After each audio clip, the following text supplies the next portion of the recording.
नमस्कार, मैं प्रवेश मलिक ग्रामीण वॉइस में आप सभी का स्वागत करता हूं। साथियों, मुजफ्फरनगर में उत्तर प्रदेश उद्योग व्यापार मंडल के द्वारा जिलाधिकारी को एक ज्ञापन दिया गया है और प्रधानमंत्री के नाम ये ज्ञापन दिया गया है। इसमें मुजफ्फरनगर से जुड़ी कई समस्याएं हैं और कई मांगे हैं।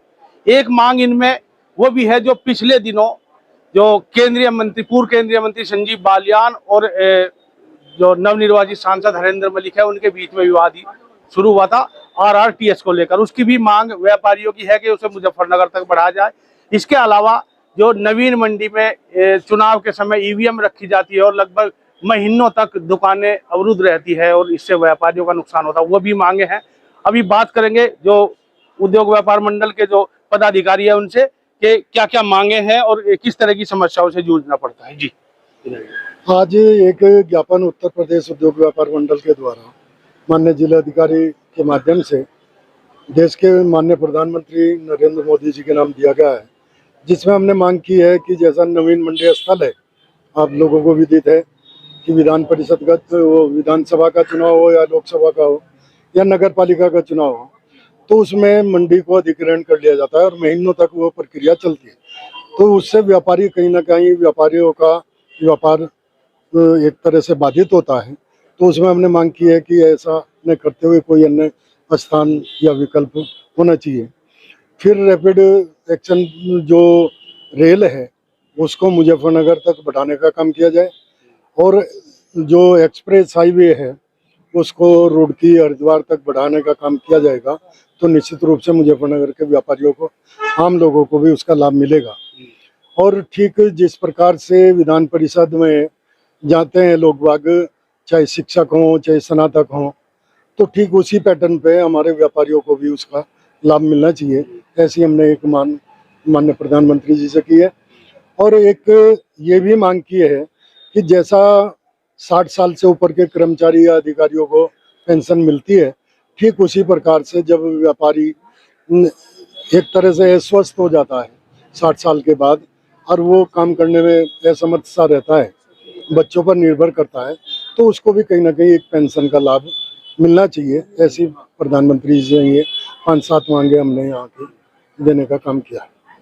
तो इस तरह मंडी में जब EVM की बात है तो उसका एक समाधान भी होता है, तो कोई समाधान भी होगा जो व्यापार जो अधिकारियों को सुझाया जा सकता है। समाधान के लिए लिखा है चुनाव आयोग अपनी जमीन खरीद सकता है या कहीं भी अधिग्रहण कर सकता है और वहाँ उसकी व्यवस्था करें। नहीं तो व्यापारियों को तो 1 महीना नहीं बल्कि 2-2 महीने तक डिस्टर्ब रहना पड़ता है। 15 दिन पहले से वो हो जाती है, वही गाड़ी खड़ी होती है, वही सब, तो बड़ी दिक्कत होती है व्यापारियों को। तो इसलिए समाधान कोई निकल जाए तो बहुत अच्छा है, न कि कोर्ट जाना पड़े व्यापारियों को, नहीं तो कोर्ट जाएंगे। क्या लगता है आगे कोर्ट भी जाना पड़ सकता है। अगर नहीं कोई सुनेगा विचार करेगा तो कोर्ट भी जाएंगे। क्या श्याम सिंह जी, आप वही नवीन मंडी से ही आते हैं, वही आपका व्यापार है, तो किस तरह बिजनौर में वहाँ रखी जाती है वेयर हाउस में मशीनें। हमारी डिमांड है कि चुनाव आयोग अपनी और ये प्रदेश का और केंद्र का चुनाव आयोग अपनी जमीन खरीद के उसमें रखे, EVM रखे। अच्छा, बसें वहीं से भेजती हैं, 3 दिन को बंद रहती है, वो मंडी बंद रहती है 3 दिन को। और जो पहले चरण में चुनाव होता है वो मंडी 2.5 महीनों के लिए बंद हो जाती है और वो करीब 55-60 दुकान अधिग्रहित कर लेते हैं, सारा व्यापार ठप हो जाता है। तो हमारी डिमांड है कि वो मशीन को या मतपेटी को डिग्री कॉलेज में रखे या वेयर हाउस में रखे, स्टेडियम में रखे या सोल्जर बोर्ड में, जैसे पहले होती थी गवर्नमेंट कॉलेज के मैदान में, अधिग्रहण करें उनको कॉलेज को, वहाँ पे रखे। तो इस समय क्या प्रावधान है, कोई कंपनसेशन वगैरह कुछ नहीं, किराया देते हैं मामूली 1000 रुपये, वो लेता नहीं व्यापारी। 1000, 1500, 2000 महीना जो है वो दे देते हैं। वो भी बहुत सारा लिखा पढ़ी करने के बाद उन्होंने देना शुरू किया। 1000-2000 किराया देते हैं बस, और वो वैकल्पिक व्यवस्था कुछ नहीं है मंडी समिति का। अच्छा, जिस तरह लगातार ज्ञापन दिए जाते हैं तो क्या लगता है उनका कोई समाधान होता है? जैसा कि पीछे जी आपको ध्यान होगा, एक ज्ञापन दिखाए थे तो उसमें माननीय मुख्यमंत्री जी ने तुरंत संज्ञान लेते हुए उस पर कहीं ना कहीं काम करने का काम किया। तो हमारा तो समय समय पर सरकार को चेताने का काम है व्यापार मंडल का, और कोई भी संगठन हो वो वास्तव में एक तरह से जमात की भूमिका में काम करता है। अच्छा, व्यापारी परेशान है। इस तरह भाजपा सरकार को व्यापारियों की सरकार ही कहा जाता है, तो किसान हो चाहे कोई मजदूर हो, सब लगातार इसी बात को कहते हैं कि भाजपा की जो सरकार है वो व्यापारियों की सरकार है।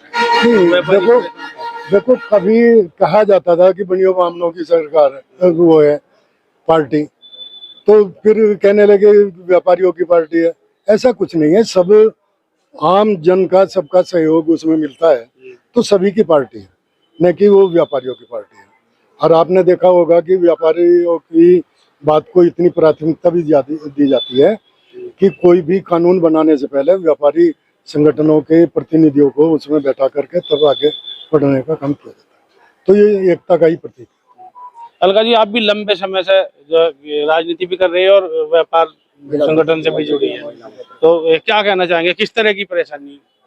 बस परेशानी तो कुछ नहीं है फिलहाल, लेकिन यही है कि जो हमारी मांगे हैं, जो विधायक जी ने भी हमारी मांगे रखी है व्यापार मंडल के द्वारा, तो उन्हें पूरी की जाए। बस हमारा तो यही सबसे बड़ी समस्या यही है।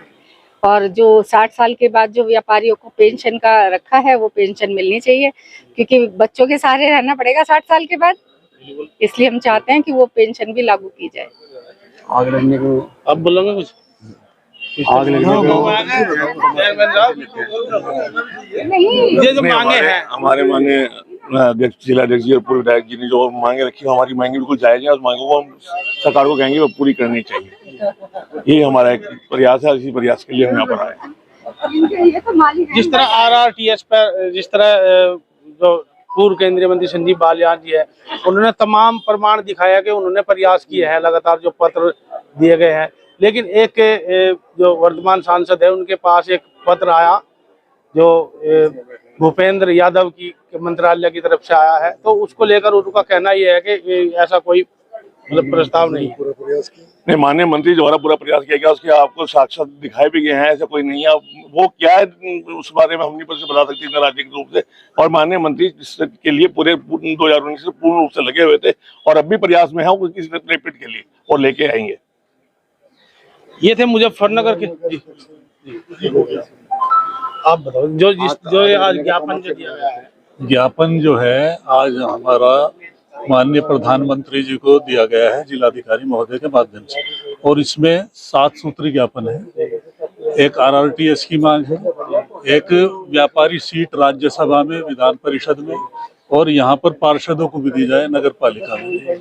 ये है मंडी समिति पे बैलेट बॉक्स रखने के लिए जो अधिग्रहित कही जाती है, उससे बहुत दिक्कत है, उसको है। इस तरह से ये सब मांगे हैं। ये सब मांगे बहुत जायज हैं, न्याय नहीं हो रहा है व्यापारी के साथ इन बातों पर। वो हमारी प्रधानमंत्री से अनुरोध है कि ये न्याय करा जाए और इन सब बातों को माना जाए। आप कहना चाह रहे थे? दो विशेष बात है इसमें कि एक सरकारी मेडिकल कॉलेज यहाँ खुलना चाहिए एलोपैथी का, ताकि लोगों को बहुत दिक्कत होती है। और जैसा कि आपने देखा होगा कि बार बार सैंपल वाला कोई भी इंस्पेक्टर आ सैंपल लिया और वो भेज देते हैं, तो उसमें कहीं ना कहीं भ्रष्टाचार को बढ़ावा मिलता है। हमारी मांग है कि प्रत्येक जिले में एक लैब होनी चाहिए, ताकि व्यापारी जिस सामान को बेच रहा है उसकी जांच करा सके। और जैसा कि बहुत पुरानी मांग चली आ रही, नहीं अभी खुली 2 लैब है पूरे प्रदेश में, तो ये बढ़नी चाहिए।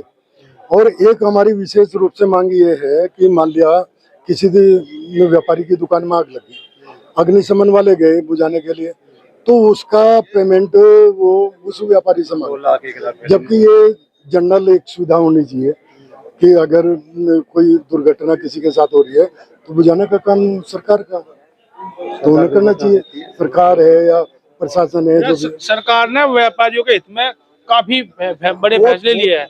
जो इसमें कई बार जो सैंपल भरे जाते थे और जो खाद्य पदार्थ होते हैं उनका कहीं भी उनको रख लो तो कुछ दिन बाद वो ऑटोमेटिक ही खराब होते हैं, तो उनका सैंपल तो नेगेटिव आएगा।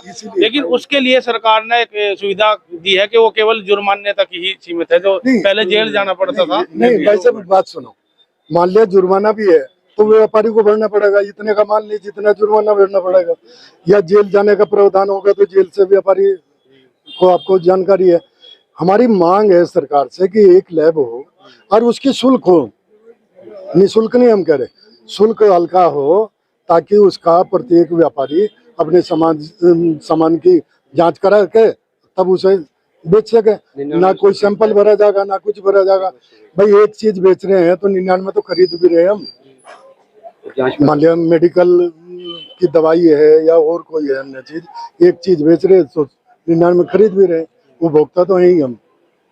तो यही लैब को लेकर जो मांग जिस तरह है, तो लैब के जो फायदे होंगे वे मतलब दूरगामी फायदे हैं, तो किस तरह से उनको? सरकार ने जब से योगी आदित्यनाथ जी की सरकार आई है तो हमारी बहुत पुरानी मांग थी कि लैब दी जाए, तो उसके आधार पे एक मोबाइल लैब सरकार ने हमें प्रोवाइड कराई है। और वो मोबाइल लैब साल में कम से कम 6-7 बार अपने डिस्ट्रिक्ट में भी आती है। और हम लोग उसमें जो है, चूँकि मैं फूड कमेटी में भी नॉमिनेशन मेंबर हूँ, तो उसके आधार पे हमने बहुत व्यापारियों को जागरूक किया है। और चाहे वो मसाले वाला व्यापारी है, चाहे वो मावे वाला व्यापारी है, चाहे वो गुड़ वाला व्यापारी है, चाहे वो तेल वाला व्यापारी है, सब अपना अपना सैंपल लेकर के उस मोबाइल लैब के पास आ जाते हैं और आकर के अपना सैंपल स्वयं चेक कराते हैं। उसमें अगर कोई कमी भी आ जाती है तो केवल कोई दंड का प्रावधान नहीं है, केवल उस समय समझाया जाता है कि आपके प्रोडक्ट में ये कमी थी और उस प्रोडक्ट को हम अपना ठीक करने का काम करते हैं। और उससे बहुत बड़ा फायदा मिला व्यापारी को भी और सरकार को भी, और मेन तो जनता को जो उसे उपयोग कर रही है। और हम भी जनता ही हैं। विधायक जी ने अभी कहा था आपके सामने कि हम एक उत्पाद बेचते हैं, 99 उत्पाद जो है हम लोग खाते हैं, हमारे बच्चे खाते हैं। तो हम सब व्यापारियों का मिल के व्यापार मंडल के माध्यम से भी, अन्य माध्यमों से भी यही रहता है कि अपने डिस्ट्रिक्ट में क्या पूरे प्रदेश के अंदर जो है बिल्कुल जो प्रोडक्ट बिके वो बिल्कुल अच्छा बिके, उसमें किसी भी तरीके कोई मिलावट ना हो। मिलावट के व्यापारी बहुत खिलाफ है। धन्यवाद। किसी से बोलना जी अभी ज्ञापन दिया है जिलाधिकारी को। जी, हमारे वरिष्ठ उपाध्यक्ष, प्रांतीय उपाध्यक्ष, जिलाध्यक्ष और कंसल जी, पूर्व विधायक ने जो ज्ञापन दिया है मैं उससे पूर्ण सहमत हूँ, हमारी पूरी टीम। और सरकार को ये भी कहना चाहेंगे, सरकार को अभी व्यापारियों के बारे में सोचना चाहिए थोड़ा। व्यापारी अपना कर देता है, पूरा जीवन कर देके सरकार को चलाने में सहायता करता है, अपने खजाने खोल देता है। जब व्यापारी बूढ़ा हो जाता है तो सरकार को भी उनके बारे में सोचना चाहिए। उनकी पेंशन के लिए कोई योजना बनानी चाहिए कि जिससे बूढ़े व्यापारियों को भी सहायता मिले।